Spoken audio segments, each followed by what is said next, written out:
আসসালামু আলাইকুম। কেমন আছেন সবাই? আশা করি সবাই ভালো আছেন, আর আমি আপনাদের দয় ভালো আছি। তো 2 দিন আগে একটা ভিডিও দেখছেন, আমার MT-15 গাড়িটা বিক্রি করে দিছি। তো অনেকেই আমাকে মানে মেসেঞ্জারে বলছে, অনেকে কমেন্টে মানে অনেক কষ্ট পাইছে আমার গাড়িটা বিক্রি করছি সেজন্য। তো আসলে কিছু করার নাই, সব ছেলেদেরই জীবনের স্বপ্ন থাকে বাইক। আমারও স্বপ্ন ছিল, আমি শুধু MT-15 না, এর আগে কিন্তু R15M ও বিক্রি করছি।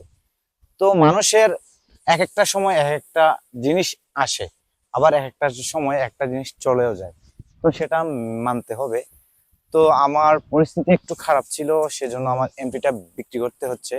তো সেটার পিছনে একটা বড় ধরনের কারণ আছে, আর কারণটা হচ্ছে আমি যার কাছ থেকে বাইকটা নিয়েছিলাম, উনি আমাকে বাইকটা নাম্বার করে দিতে পারে নাই।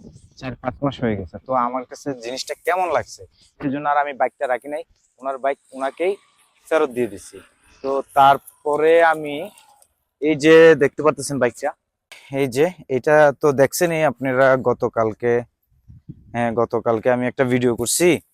তো বাইকটা যখন কিনি আর কি, তো ফাইনালি আজকে বাইকটা আমি সারাদিন রাইড করছি। রাইড করে দেখলাম যে না, মোটামুটি ঠিক আছে। তো আমার বাইকটা বেচার ভিতরে কিছু কারণও আছে, আমার কিছু টাকার দরকারও ছিল। তো বাইকটা আমি বিক্রি করে আমার এই বাইকটা কিনছি কিছু টাকা দিয়ে, আর কিছু টাকা আমার কিছু ধার দেনা ছিল, সেই টাকাটা আমি পরিশোধ করছি আর কি। তো এই হচ্ছে আর কি আমার, মানে কি বলবো, এই হুন্ডা কোম্পানির বাইকটা আমি সর্বপ্রথম রাঙামাটি আইসা নিয়েছিলাম 2018 সালে। আবার 2025-এ আইসে আমি আবার হুন্ডা কোম্পানির গাড়িটাই নিলাম।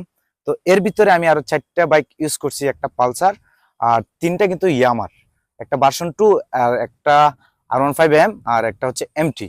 আর এটা হচ্ছে আমার রাঙামাটির মধ্যে 6 নাম্বার বাইক। তো আমি এটা মানে 6 নাম্বার বাইক হচ্ছে এটা। তো সর্বপ্রথম কিন্তু আমি এই হুন্ডা কোম্পানিরই লিভো গাড়িটা নিয়েছিলাম 2018 সালে।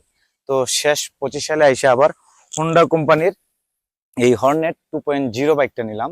তো সেটা নেওয়ার ক্ষেত্রে অনেকটা ভেবে দেখলাম যে আমি আসলে যেহেতু পাহাড়ে রাইড করি, পাহাড়ে অনেক জায়গায় কাজকাম করি, সাইটে যাওয়া লাগে, তো আমার এমটিটা আমার জন্য মানানসই না। আমার এটা জাস্ট কোথাও বেড়ানোর জন্য অথবা কোথাও যাওয়ার জন্য এমটিটা ঠিক আছে। তো আমি আসলে এটা নিয়ে কাজে ব্যবহার করার মতো না, কারণ একটা দামি বাইক কিছু একটা হয়ে গেলে নষ্ট হয়ে যাবে। তো সবকিছু বিবেচনা করে দেখলাম আর কি যে না, এমটিটা রাখা যাবে না।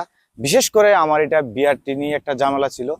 তো আমার উনি নাম্বার করে দিতে একটু সময় লাগবে বলছে, কারণ আমার বাইক আমার টাকা দিয়ে কিনছি, তো নাম্বার করতে দেরি হবে, এই বাইক আমি রাখবো না, সেজন্য বাইকটা ওনাকেই দিয়ে দিছি। আর এটা আমি নিছি গতকালকে নিছি, আর আজকে আমি সারাদিন রাইড করছি। তো মোটামুটি আমার কাছে খুব ভালো লাগছে, আর এমটি ফিলও পাইছি কিছুটা। যাই হোক, সব মিলিয়ে মোটামুটি আমার এটাকে খুবই ভালো লাগছে। আর স্বপ্ন তো সবারই থাকে, ঠিক আছে, বাইকের প্রতি। তো ইনশাল্লাহ আমার আর কোনো স্বপ্ন নাই, আমার স্বপ্ন মোটামুটি আল্লাহর রহমতে পূরণ হয়ে গেছে।